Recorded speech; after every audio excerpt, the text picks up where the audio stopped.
It began with a phone call that sounded innocent enough. Margaret Jenkins, a 76-year-old widow from Ohio, heard a calm, friendly voice on the other end.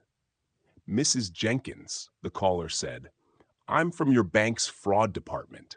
Someone's been trying to withdraw $2,000 from your account. We need to secure your funds immediately."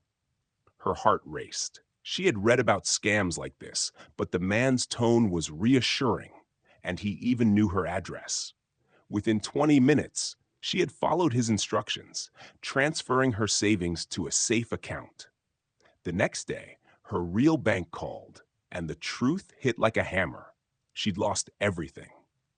Margaret's story was just one of thousands sweeping through senior communities across the country.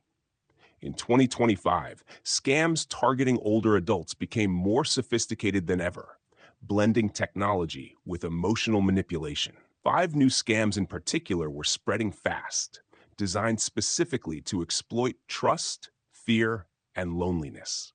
The first is known as the tech support trap. It begins with a pop-up on a computer screen warning, "Your system is infected. Call Microsoft support immediately."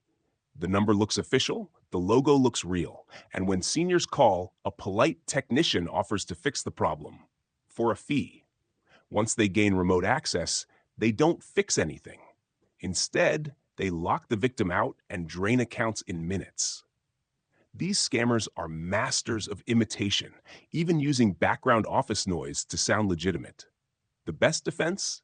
Never call a number from a pop-up. Real companies never ask for payment or remote access over the phone. The second scam preys on the heart, the grandparent emergency call. Seniors receive a late-night phone call from someone crying, "Grandma, it's me. I'm in trouble."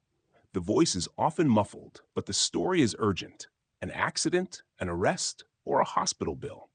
Scammers use social media to learn family names, making it easy to sound convincing.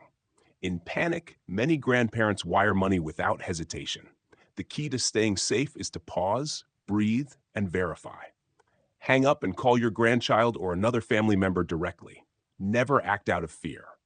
The third growing menace is the medical alert or prescription plan scam.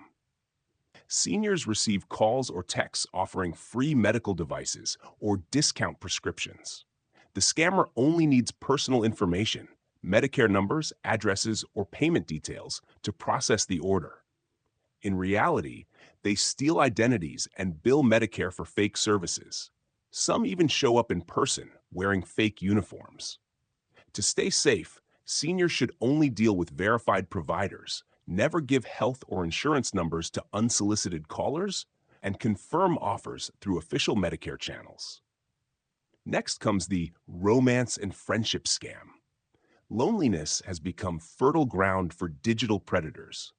On senior dating sites and Facebook groups, scammers create charming fake profiles, widowed engineers, retired doctors, kind travelers, and slowly build trust. They talk about family, faith, and shared memories. After weeks or months, they confess a sudden crisis, a medical emergency, a frozen bank account, a lost passport. They ask for help, often in small amounts that grow over time. Many victims not only lose their savings, but their sense of dignity. The safest approach is simple. Never send money or personal information to anyone you haven't met in person, no matter how sincere they seem. The fifth and fastest growing scheme is the government impersonation scam. Seniors receive letters or calls claiming to be from the IRS, Social Security, or Medicare.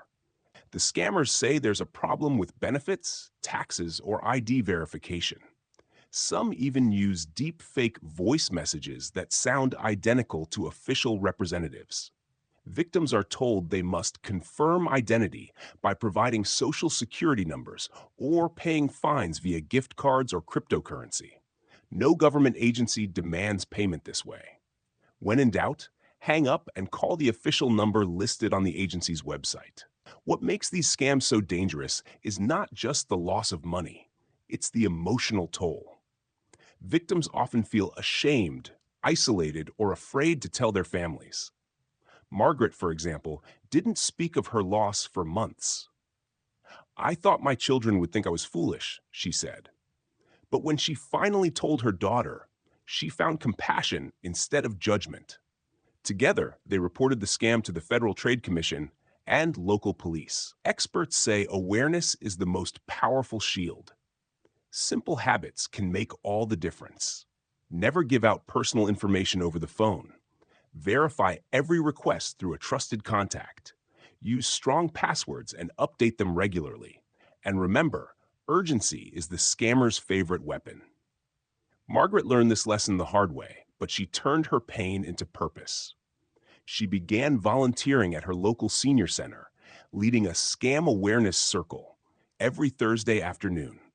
She shared her story, teaching others how to recognize warning signs and report suspicious messages. They can take my money, she told the group, but they can't take my peace. By the end of the year, her sessions were full. Seniors arrived not just to learn, but to reclaim confidence in a digital world that often made them feel powerless.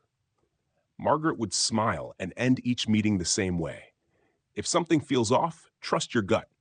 Hang up, delete it, walk away. Staying safe isn't about being afraid, it's about being smart.